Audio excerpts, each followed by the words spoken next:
Glória a Jesus. Pega a sua Bíblia e abra comigo no livro de Apocalipse, capítulo de número 1. Louvado seja Deus.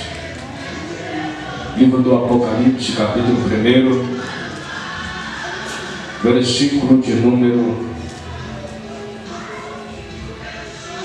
17 até o versículo de número 20. Louvado seja o nome do Senhor. Todos encontraram? Apocalipse, capítulo 1, verso 17 ao número 20. Glória a Deus. Vamos estar lendo a palavra.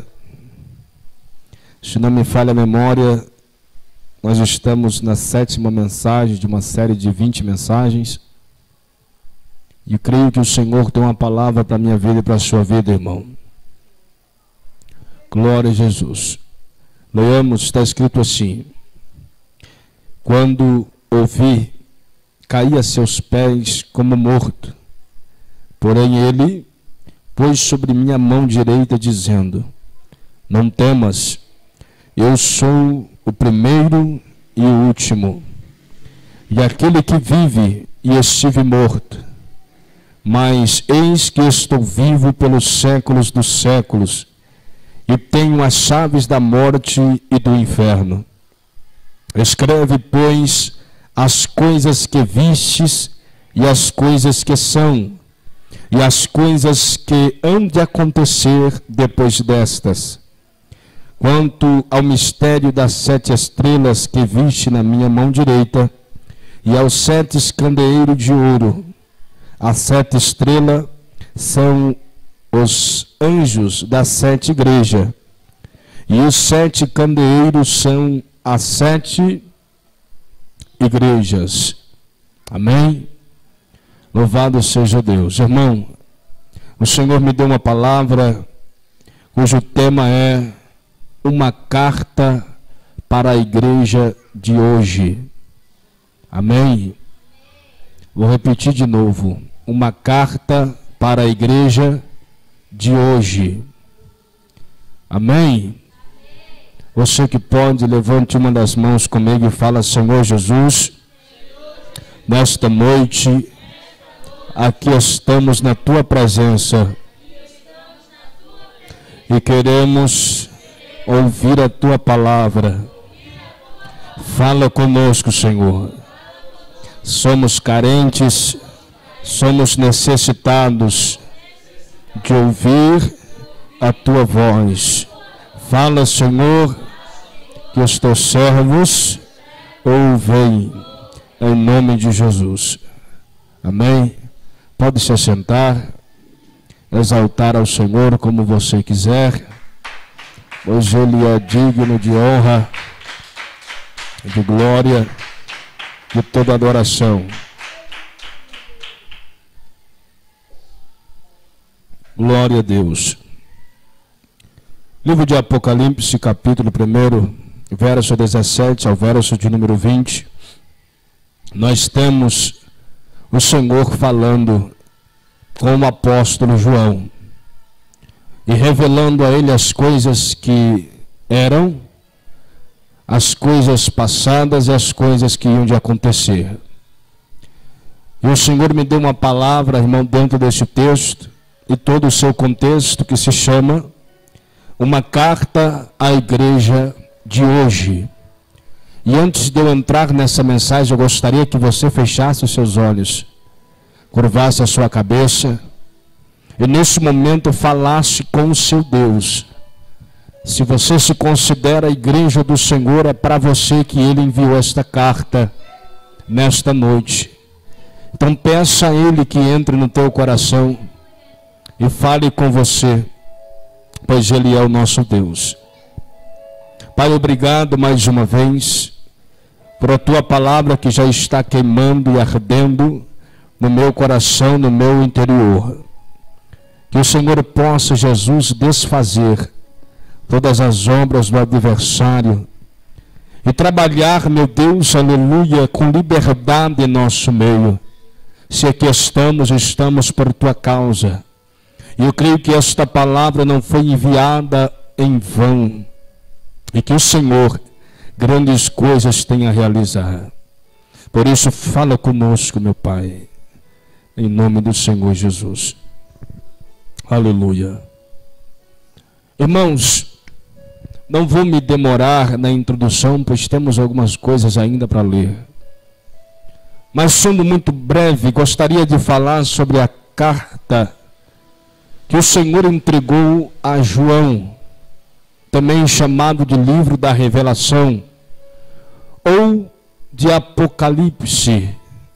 E entenda uma coisa: o que está no livro do Apocalipse, o próprio Deus disse a João: você vai escrever, mas vai ter algumas coisas que eu vou dizer a você, sela, guarda, porque ainda não é hora de que essas coisas sejam manifestadas.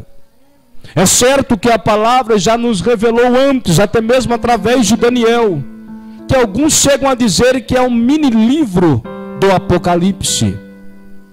O próprio Deus, no capítulo 12 do livro de Daniel, disse: Daniel, sela as palavras que ouviste e guarda-as, porque ainda é para muitos dias, ou anos, ou tempos. O que significa que tinha coisas dentro da Escritura que Deus, desde que Ele começou a revelar os acontecimentos do fim, que Ele vem dizendo: sela, porque estas coisas só serão reveladas no momento certo, em que eu falarei com a minha igreja. E o que quero aqui da parte do Senhor entregar aos irmãos é que essas coisas que estão guardadas desde que o Senhor entregou aos seus servos e as selaram, é momento de abri-las.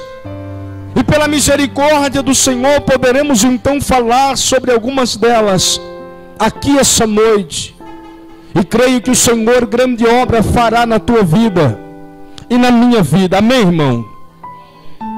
E para entendermos o que estou dizendo, eu preciso que você ainda abra a sua Bíblia. Deixe ela aberta, porque o verso 20 que lemos do capítulo 1 do Apocalipse diz assim: quanto ao mistério das 7 estrelas que viste na minha mão direita, e aos 7 candeeiros de ouro. As 7 estrelas são os 7 anjos da igreja, e os 7 candeeiros são as 7 igrejas. Louvado seja Deus. A palavra claramente está dizendo, através do nosso próprio Senhor, ao apóstolo João: quando tu me viste com aquelas estrelas no meio daquele candeeiro, eles têm um significado. E o interessante é que o Senhor, falando que significava os 7 anjos e as 7 igrejas, Ele manda João escrever uma carta para cada igreja. E à medida que o tempo se passou, nós cansamos de ler esses textos, identificando que esses anjos seriam 7 pastores de igrejas locais situados na Ásia Menor, que correspondem às 7 cidades que aqui estão citadas. Mas quando nós começamos a entender as coisas do fim, irmão, vamos descobrir que na história da Bíblia, as 7 cartas, as 7 igrejas da Ásia tem pelo menos 3 significados ou interpretações, e quero ler essas 3 para os irmãos. Amém? A primeira visão que comumente temos ao ler as 7 cartas do Apocalipse é a visão de que literalmente Deus está falando às 7 igrejas, enviando aquela carta, correspondendo à igreja a Éfeso, a igreja de Pérgamo, a igreja de Esmirna e aí por diante. É uma visão literal. A segunda visão que comumente temos ao ler essas cartas é que essas cartas não são literalmente destinadas a 7 igrejas, mas sim são reveladoras, falando de um momento da igreja em que passaria por aquele tipo de pecado, seriam exaltadas conforme Deus as elogia. A terceira e última visão dessas 7 cartas é a que eu quero falar aqui essa noite. É a visão de que cada igreja representa uma época da igreja na história. Ou seja, a igreja de Éfeso, sendo a primeira carta, representa o primeiro tempo da igreja primitiva aqui na terra. A igreja de Esmirna representa um segundo tempo, e assim, consequentemente, até o final. Cada igreja representa uma era da igreja de Cristo na face da terra. Irmão, e eu acredito com todo o meu ser de que as cartas enviadas às 7 igrejas verdadeiramente está falando sobre cada era da igreja do Senhor na face da terra. E tenho porquê acredito dessa forma. E para que os irmãos entendam, quero ser breve, abram as vossas Bíblias no livro de Éfeso, capítulo de número 4, carta do apóstolo Paulo aos Efésios, capítulo 4, louvado seja Deus, versículo de número 1 até o verso de número 16, está escrito assim: rogo-vos, pois, eu, o prisioneiro no Senhor, que andeis de modo digno da vocação que fostes chamados, com toda a humildade e mansidão, com longanimidade, suportando-vos uns aos outros em amor, esforçando-vos diligentemente por preservar a unidade do Espírito no vínculo da paz. Há somente um corpo e um Espírito, como também fostes chamados numa só esperança da vossa vocação.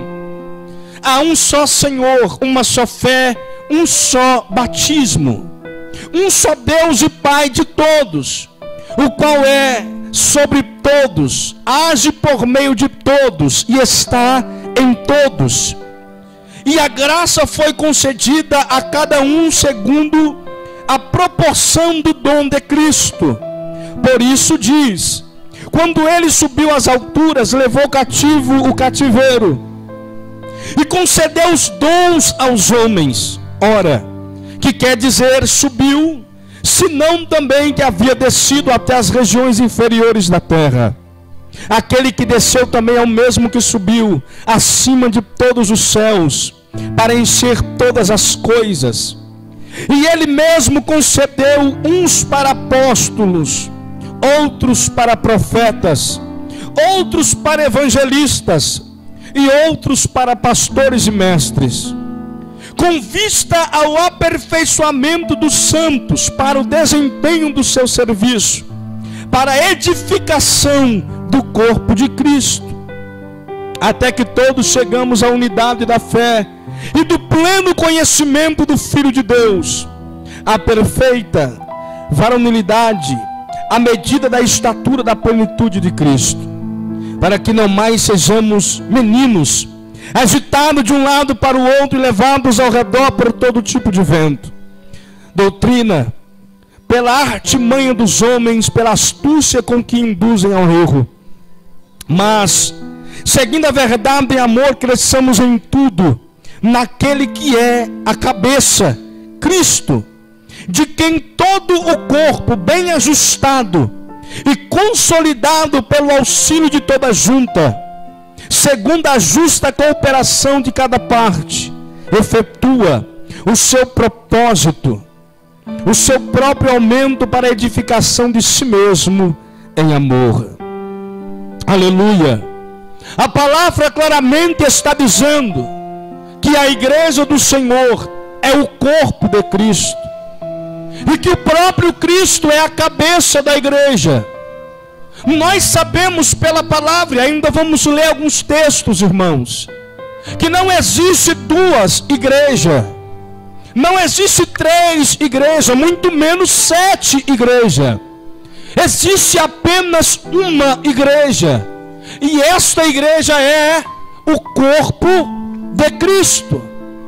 O que significa que, quando a palavra está dizendo que a igreja é o corpo de Cristo, e nós completamos esse corpo sendo membros desse corpo, ao falar com a sua igreja, ele está falando diretamente para todos os membros. Amém? Então a palavra está nos dizendo claramente, irmão, que o Senhor deu uns como profetas, outros como apóstolos, outros como pastores, evangelistas e até mestres. Mas todos esses, sendo membros do corpo, compõem a igreja. A igreja, isso é, no singular, representando o corpo de Cristo na terra. Quantos entendem? Diga amém. Para ficar mais claro, eu quero que você abra em 1 Coríntios capítulo 12. Aleluia. Para vermos o que a palavra nos revela. A partir também do verso de número 12. Diz assim: porque assim como o corpo é um e tem muitos membros, e todos os membros, sendo muitos, constituem um só corpo, assim também com respeito a Cristo.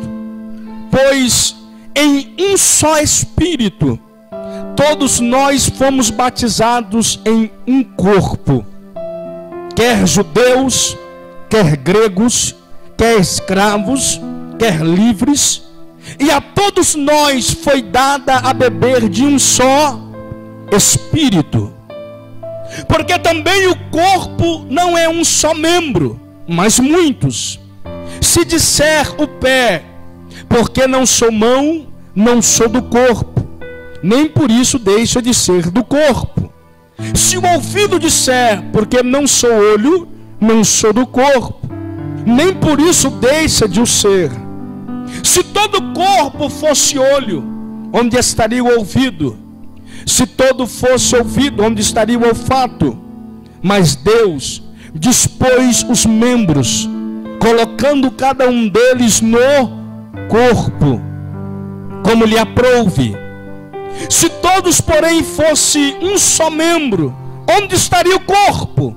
O certo é que há muitos membros, mas um só corpo.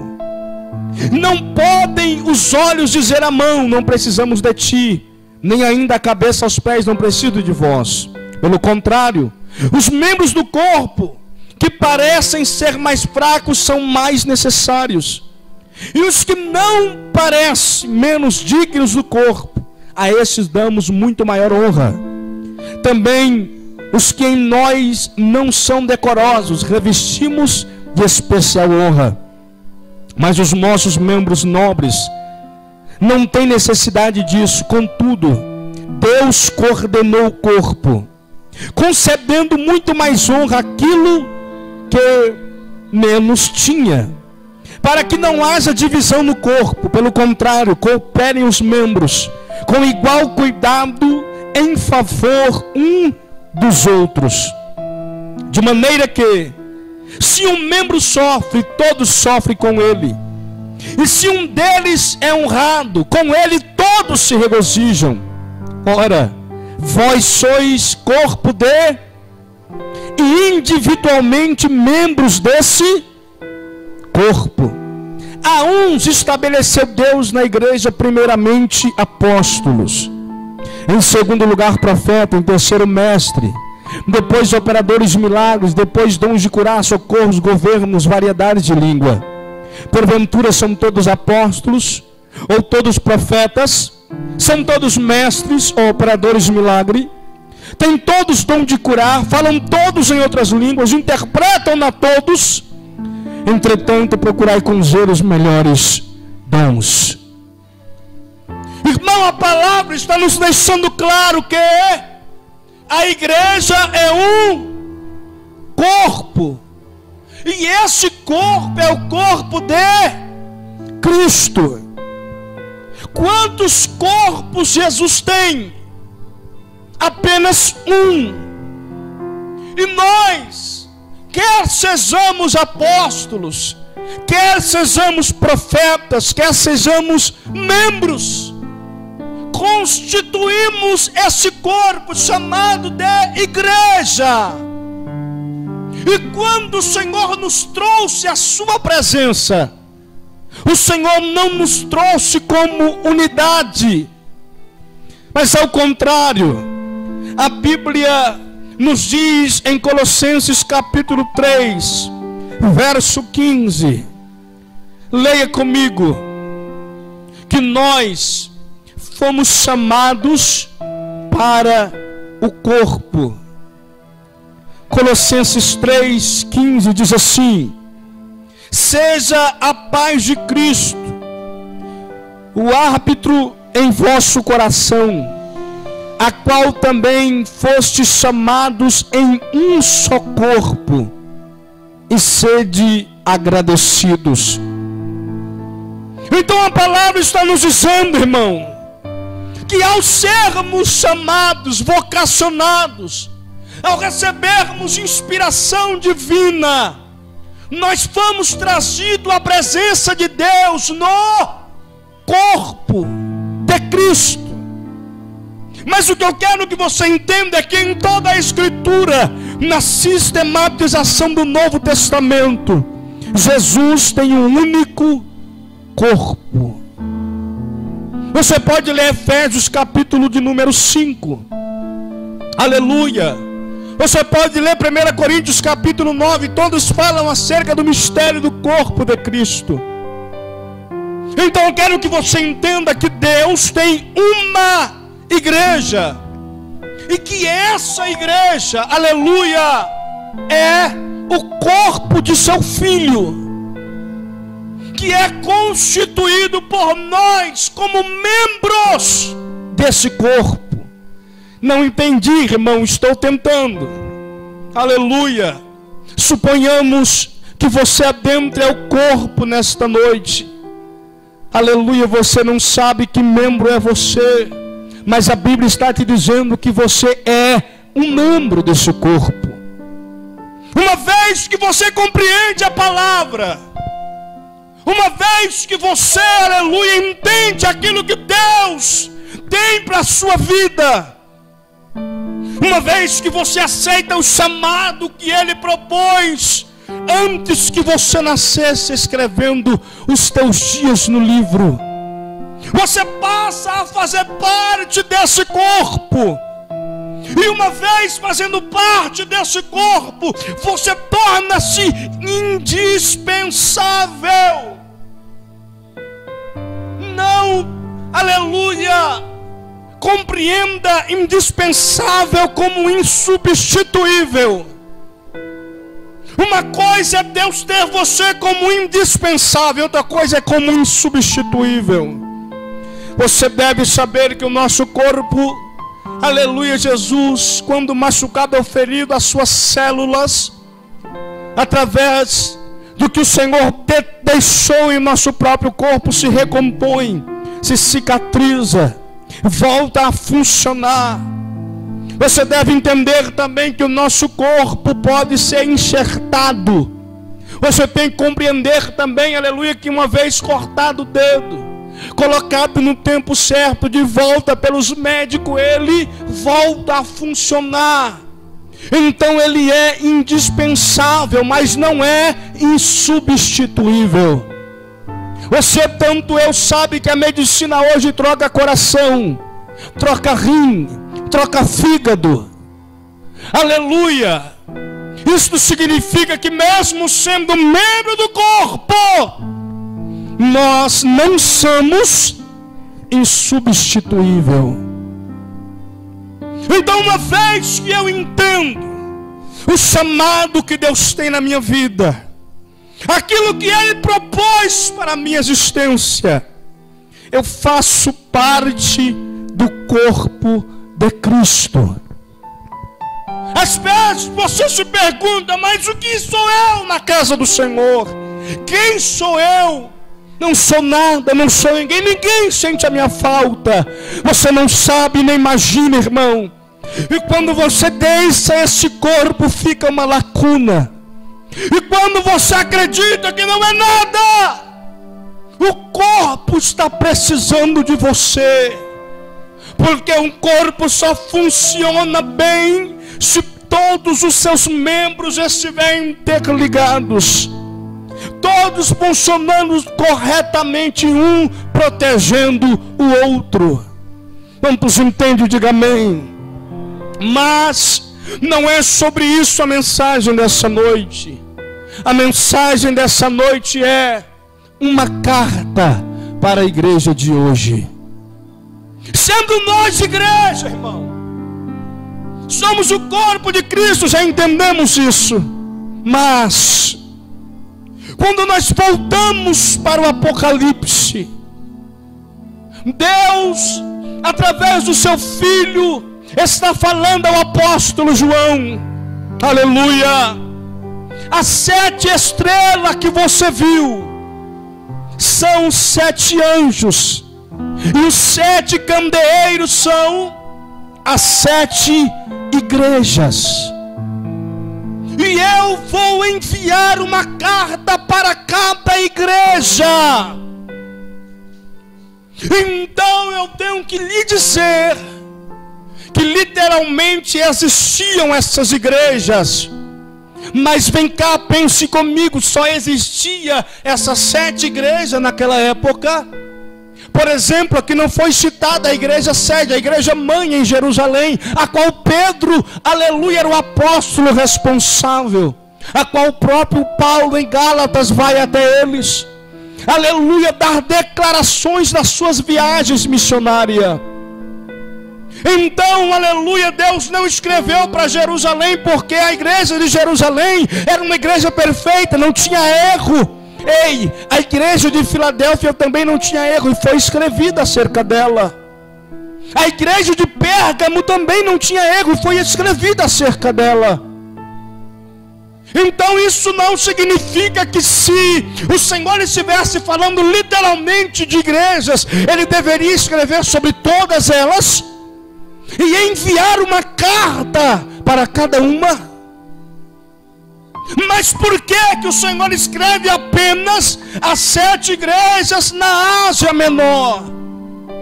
E cada uma delas falando acerca das suas obras, dos seus erros e de uma promessa ao vencedor.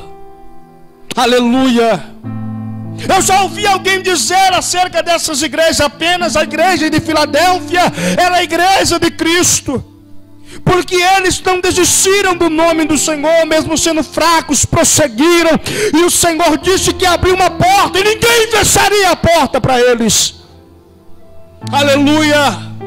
Mas sinceramente, meu irmão, se nós fôssemos analisar dessa forma, a igreja que está em Pérgamo seria muito mais exaltada do que Filadélfia, porque a Bíblia diz, aleluia, que lá estava o trono de Satanás. Mas ainda assim, eles perseveravam, aleluia, mesmo alguns sendo lançados, provados, eles perseveravam. Bendito é o nome do Senhor. Então eu sinceramente, irmão, acredito que essas 7 cartas, sendo o número de Deus, sendo o número perfeito, correspondem às 7 igrejas sim, mas não a cada uma particular, mas a mesma igreja em eras diferentes. Até pelo significado dos seus nomes. E isso eu gostaria de ler para vocês. Éfeso, representando um tempo da igreja na terra, significa desejável. Nós poderíamos colocar a igreja de Éfeso do ano 27 da igreja primitiva até o número 100, até o ano 100 depois de Cristo, aonde eles de fato cumpriram aquilo que o Senhor queria que eles cumprissem.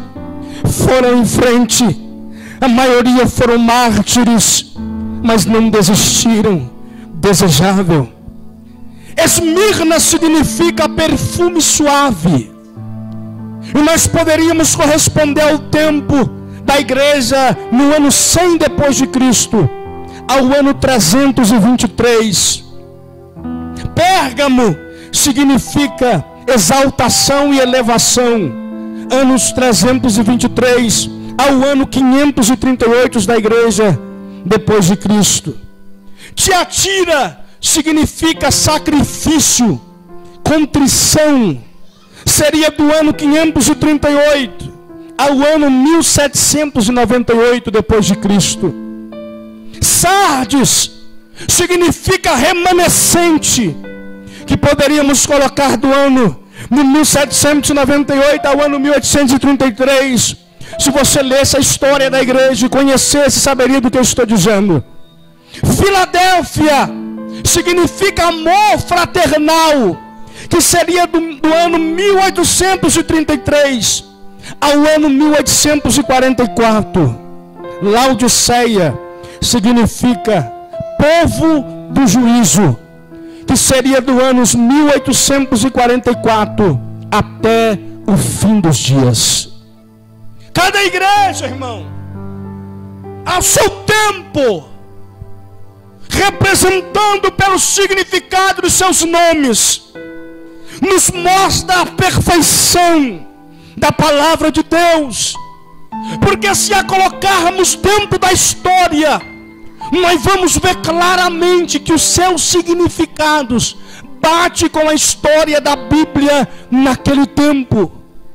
Louvado seja o nome do Senhor. Mas a mensagem também não é sobre isso.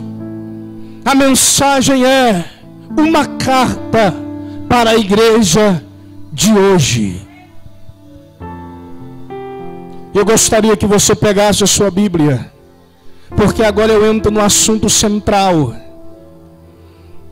Aleluia, da mensagem que o Senhor colocou no meu coração. Apocalipse. Louvado seja Deus. Capítulo de número 3, verso de número 14.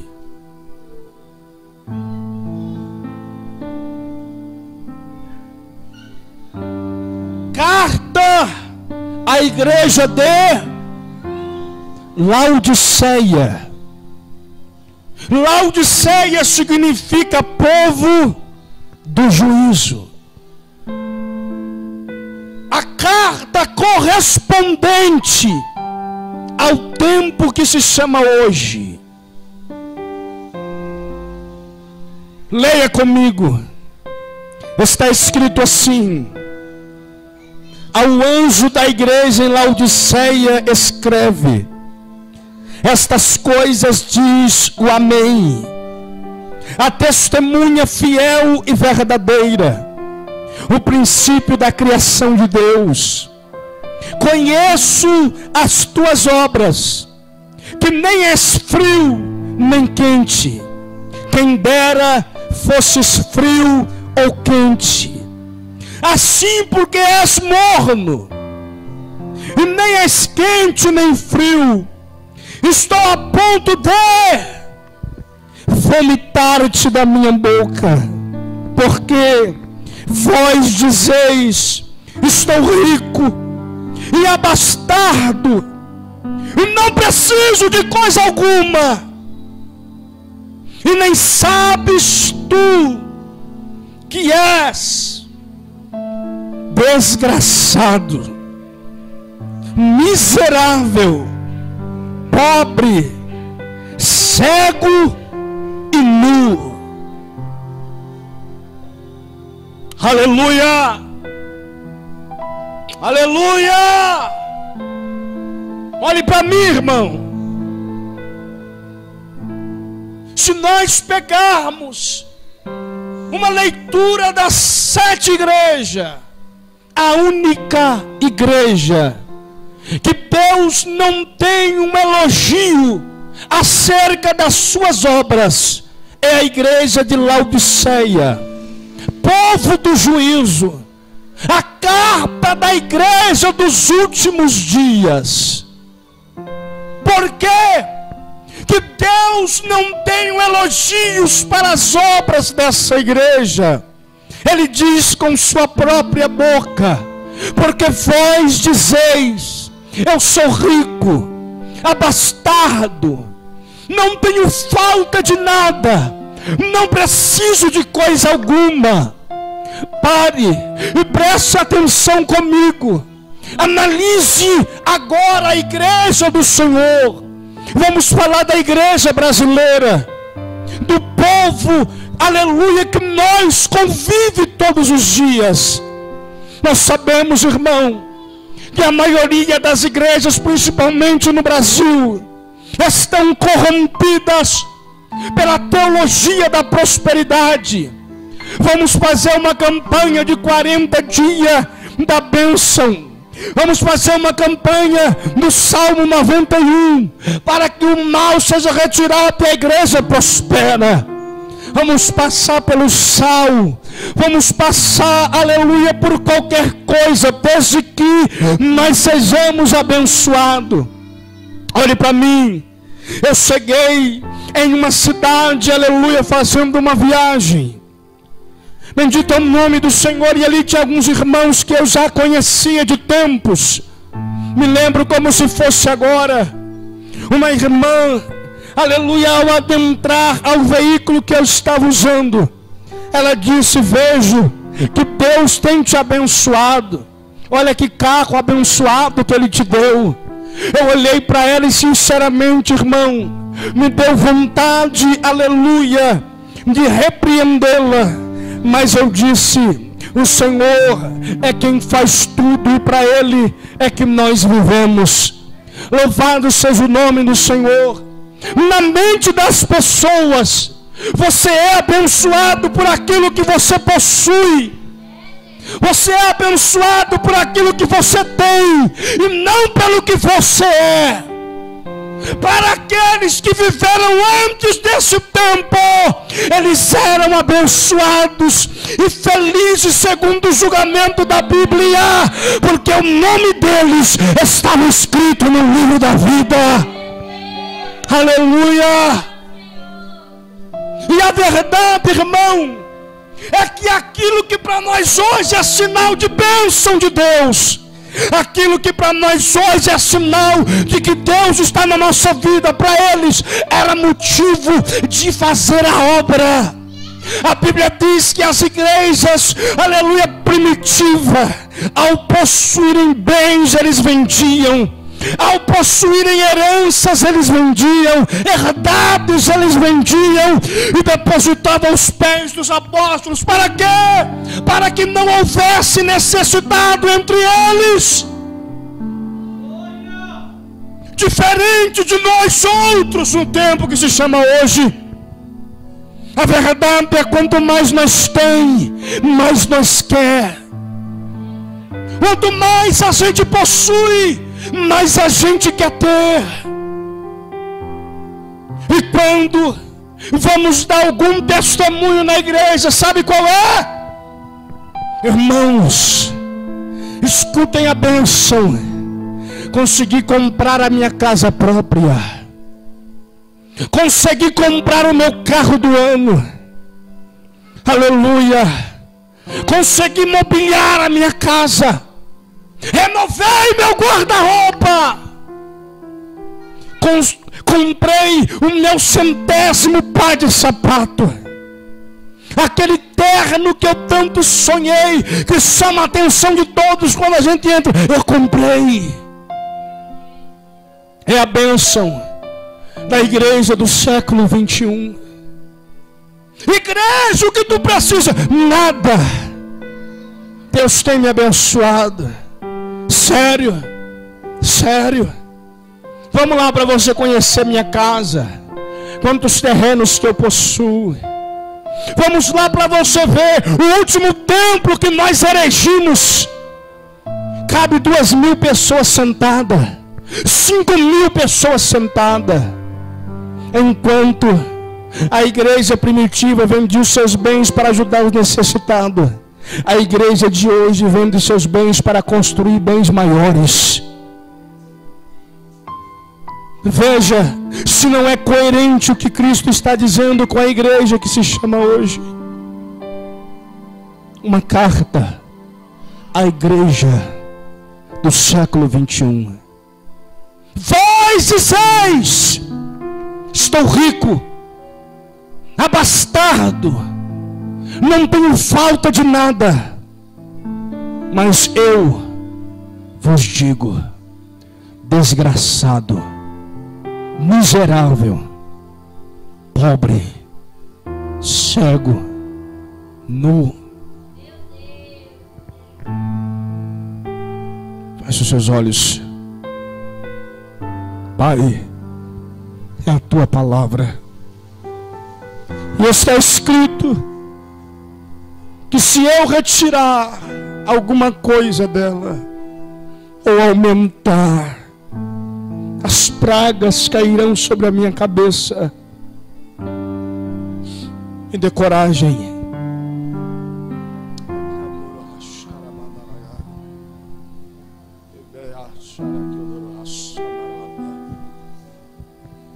Quando eu estou falando de igreja, eu não estou falando de denominação. Quando a Bíblia fala de igreja, ela não está falando de estado, cidade ou país. Quando a Bíblia fala de igreja, ela está falando do corpo de Cristo. E o corpo de Cristo, irmão, não é constituído por uma denominação. Isso é coisa de homens, para homens. A igreja de Cristo, aleluia, é construída por membros. E membros que verdadeiramente vivem para Deus. E verdadeiramente cumprem a palavra. Oh glória, aleluia. Não importando de qual seja a denominação.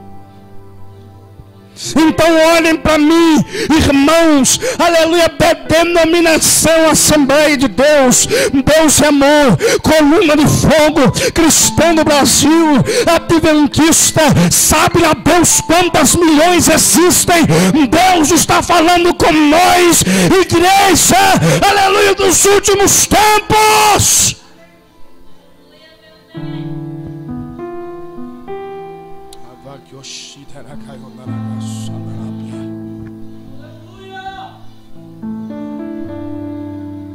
Vós dizeis: sou rico, abastado, não tenho falta de nada. Contudo, eu vos digo: desgraçado, miserável,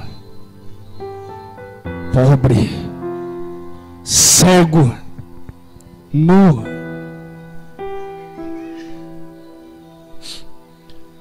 Faça uma reflexão da sua vida. Olhe para dentro de você. E como é que você tem servido a Deus? Pastor, É muito fácil apontar o dedo para mim. Não, irmão, você não sabe o peso que está nas minhas costas. Aleluia. Você não sabe como foi preparar uma palavra como essa para trazer aqui hoje. Você não sabe como é o Senhor olhar para você e dizer: começa por você mesmo.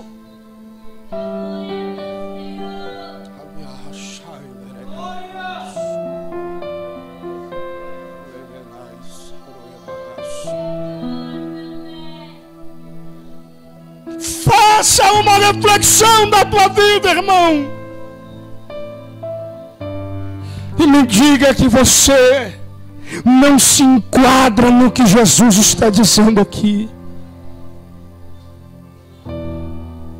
Nós só pensamos em nossos próprios propósitos individuais. Quando pensamos em alguém por fora, pensamos na nossa própria casa, na nossa própria família. Nem a igreja hoje nós trata mais como alguém que devemos contribuir, ajudar, estender a mão, levantar, sustentar. Eu estando bem é o suficiente. Minha casa estando bem é o suficiente. Minha família. Vamos fazer um contraste com Jesus. Ele estava anunciando a palavra e ensinando. Quando a sua família chega, sua mãe, seus irmãos, a Bíblia diz que alguém chega até Jesus e diz: a tua família está lá fora te esperando. Ele disse: não, a minha família é todo aquele que ouve a palavra do meu Pai e pratica. Esses são meus irmãos, esses são minha mãe. Você entende, irmão? O corpo, a igreja, sim, esses são a família de Cristo. E sim, com certeza, tem que ser a nossa família, tem que ser os nossos irmãos. Oh, glória. Mas me diga, olha para o quadro desta igreja, não há nenhum elogio, não há obra. Não, irmão, não pode corresponder à igreja, porque por mais que eu não estou fazendo, a minha igreja faz missão. Aonde eu congrego, nós saímos às praças, às ruas, aos balados. A gente evangeliza, panfleto, leva comida para mendigo. Verdade.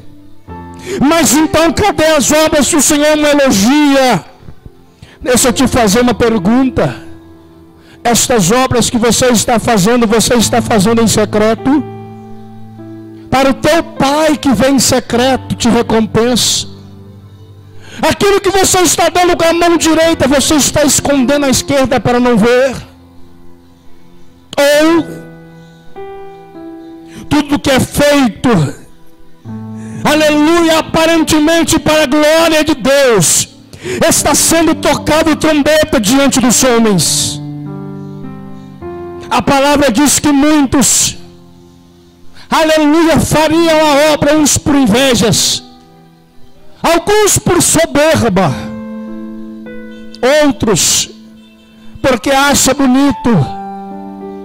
Mas o Senhor diz que não importa como seja pregado, o importante é que a palavra seja pregada, aleluia, nos quatro cantos da terra.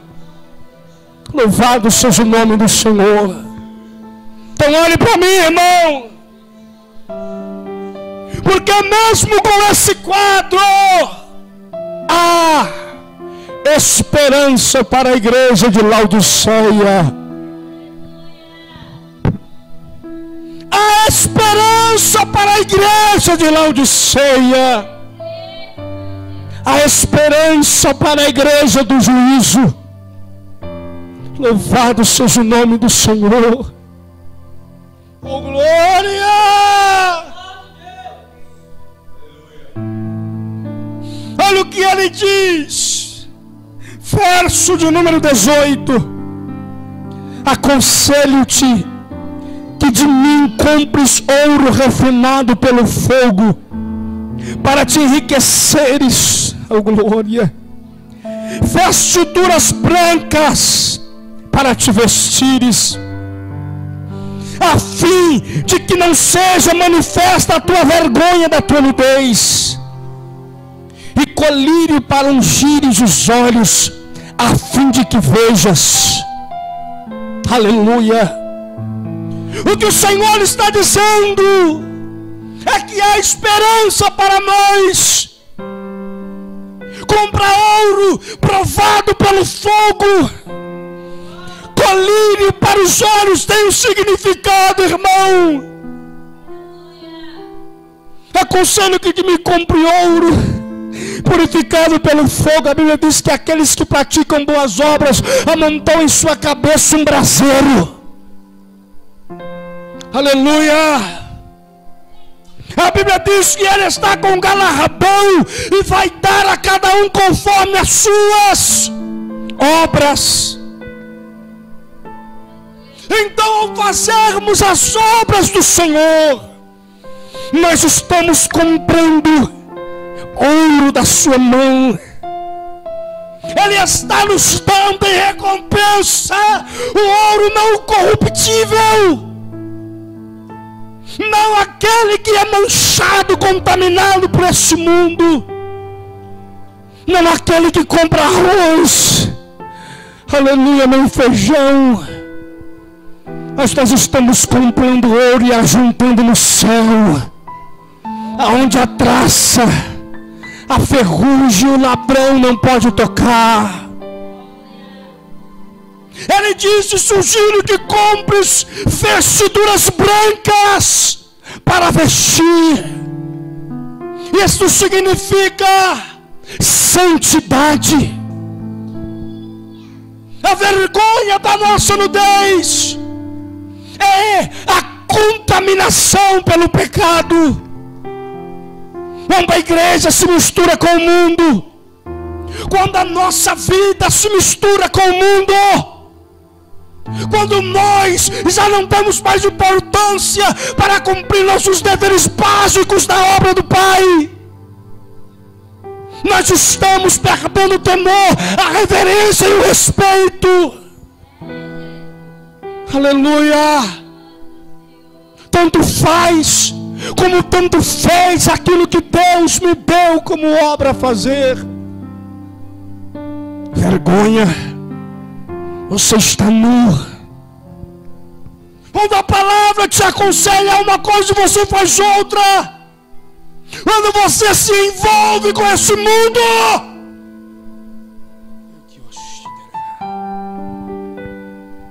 você está nu.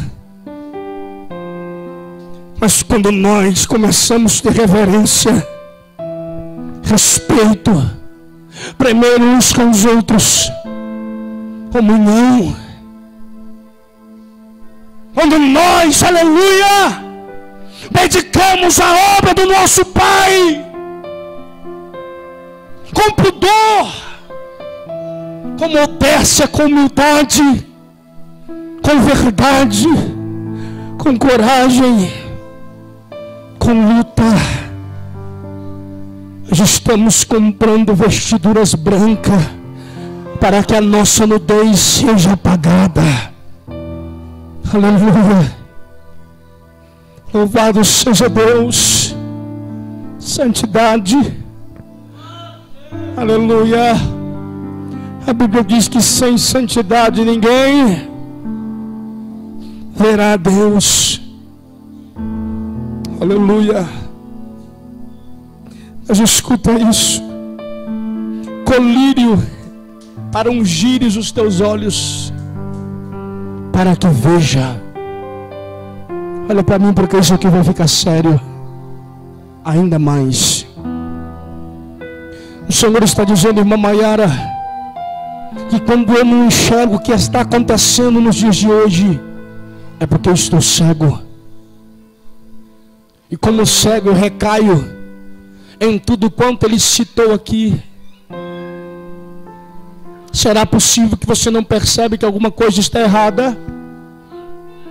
Será possível que verdadeiramente você acredita que tudo que está acontecendo na igreja de hoje tem que ser assim?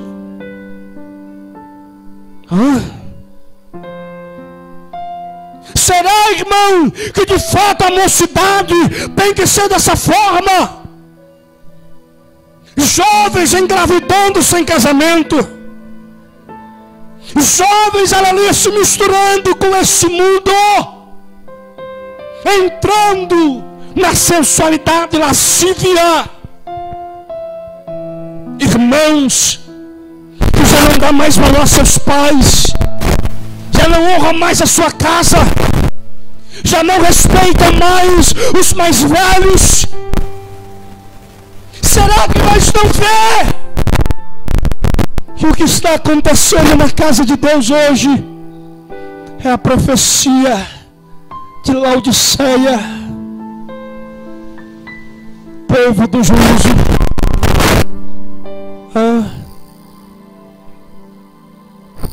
Sugiro que compre colírio para ungir os teus olhos, para que vejas. Não, pastor, está tudo normal. Nunca tive tão bom. Minha casa está uma benção, minha família está uma benção, minha vida com Deus está uma benção. Eu oro todo dia. Aleluia. Irmão, nós somos uma igreja. Isto é um corpo. Se você está bem, eu também tenho que estar bem. Mas se eu estou mal, você também tem que estar mal. A palavra vai dizer isso. Não tem como você estar bem no meio de uma igreja, no meio de um corpo ferido, machucado, vencido.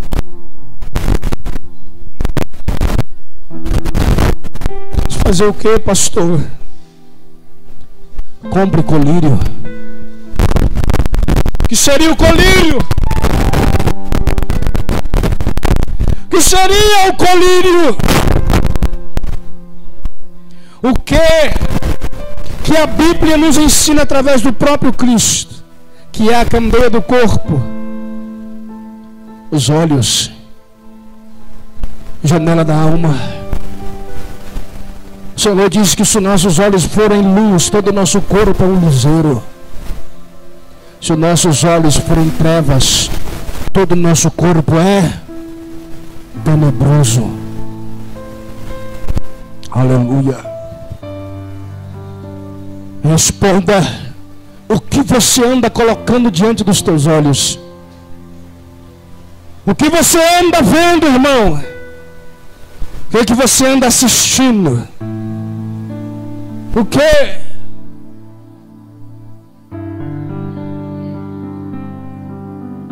Cenas de nudez explícita, como tem tudo quanto há na televisão hoje. Cenas, aleluia, de sexo explícito, inclusive em novelas ditas cristãs. O sangue de Jesus tem poder. Tem pessoas deixando de vir à igreja para assistir novela. Não, pastor, mas é a novela do rei Davi, é a novela dos 10 mandamentos, é a novela de Jesus. Posso te dizer uma verdade, irmão? O diabo sabe como pegar o crente.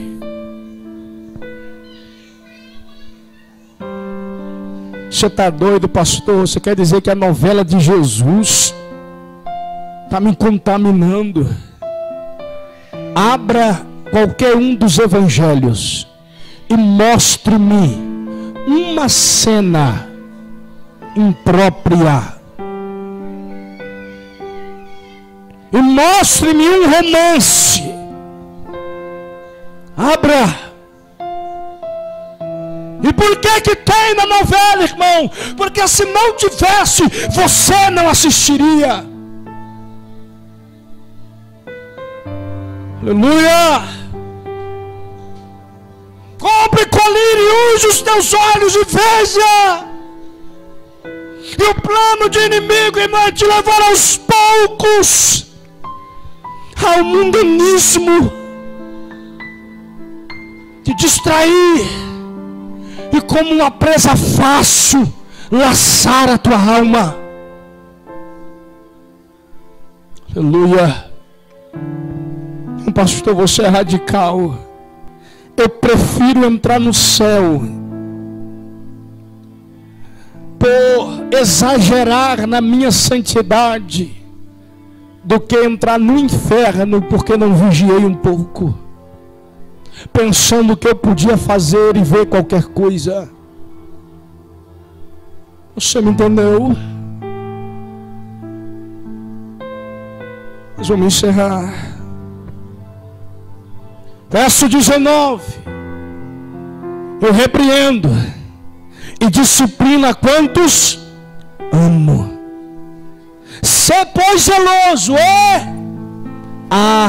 arrepende-te. Por que será que o Senhor deixaria uma palavra como essa para a igreja de hoje? Arrepende-te. Eu não estou te repreendendo porque eu te rejeitei.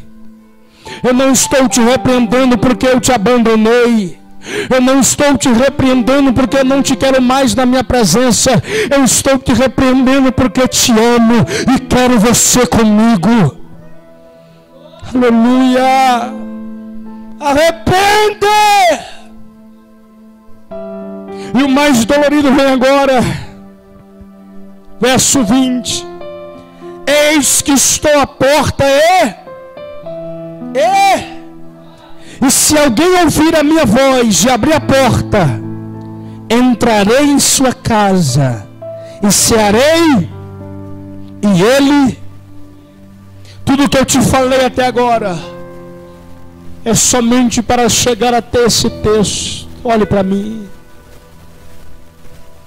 O que o Senhor Jesus quer, irmão, é entrar na tua casa, é cear com você, é de fato ser o teu Deus, o Deus do teu lar. Ele não quer te condenar, Ele não quer te lançar fora, Ele não quer ver você descendo ao lago de fogo. Não, não. Eis que estou à porta e bato. Se tratando de denominação, o Senhor está dizendo que está lá do lado de fora. Quantas denominações Ele não está batendo nesses últimos dias? Se tratando de igreja, que somos nós membros do corpo, Ele está falando do teu coração. Quantos corações o Senhor não está batendo nesses últimos dias? Me diga quantas vezes Ele já não te visitou de noite antes de você dormir. Aí você não vai orar? Você vai deitar mesmo sem orar? Orar não dá, mas dá para pegar o telefone na cama e passar 2 horas. Orar não dá, mas dá para virar a noite, a madrugada inteira no telefone. Essa é a igreja de Cristo?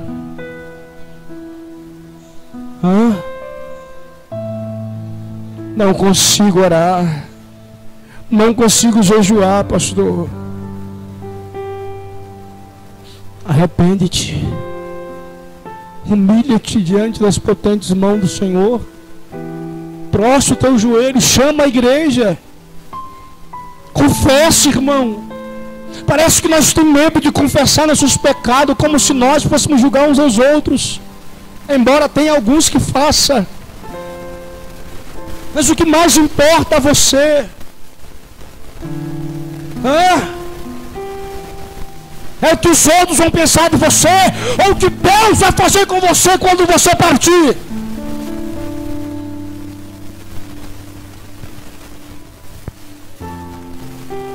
Aleluia. O que eu posso dizer a você que hoje é: se há alguém para ser condenado pelos seus pecados, esse alguém sou eu. Olha para mim, irmão, miserável pecador. Vou dizer como disse Paulo: o que quero fazer nunca faço, mas o que não quero fazer estou sempre fazendo. Todo dia estou apanhando, há um mensageiro de Satanás me espancando por causa dos meus erros. Mas quando penso em jogar tudo para o alto, eu me lembro da promessa que Ele me fez: eu enviarei o Consolador. Eu enviarei o Consolador e vos dou poder para pisar sobre serpentes, escorpiões. Mas a parte mais linda, irmão, vem agora. Verso 21. Ao vencedor dar-lhe-ei sentar-se comigo no meu trono, assim como também eu venci e me sentei com meu Pai no seu trono. Meu Deus, olhe para todas as eras da igreja. Existem promessas lindas, mas somente para a igreja do fim dos tempos Ele disse: lhe darei o direito de assentar comigo no meu trono. Meu Deus, olha para mim, irmão. Vale a pena ser fiel, vale a pena lutar. Aleluia! O Senhor não está te repreendendo porque Ele quer o teu mal, não, irmão. Além de te amar, Ele quer você se assentar com Ele no seu trono. Aleluia! Aleluia! Por quê? A igreja do tempo do fim é a igreja que enfrentaria as profecias em seus cumprimentos. É a igreja que viria a multiplicação do pecado, da iniquidade. É a igreja que veria a apostasia. É a igreja, aleluia, que ia ver o amor de muitos se esfriar. É essa igreja. E por esta razão, o Senhor também preparou uma recompensa gloriosa ao vencedor. Sabe o que Ele está dizendo? Mesmo com todo esse mal que há na igreja de hoje, haverá vencedores. Louvado seja o nome do Senhor. A pergunta é: você será um desses? A pergunta é: você estará no meio desses?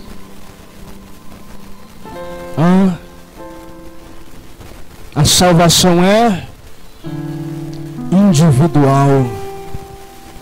Então olhe para mim agora. Encerro. Cuide da tua salvação. Lute pela tua alma. Escapa por sua vida. Amém. A igreja exalta o Senhor.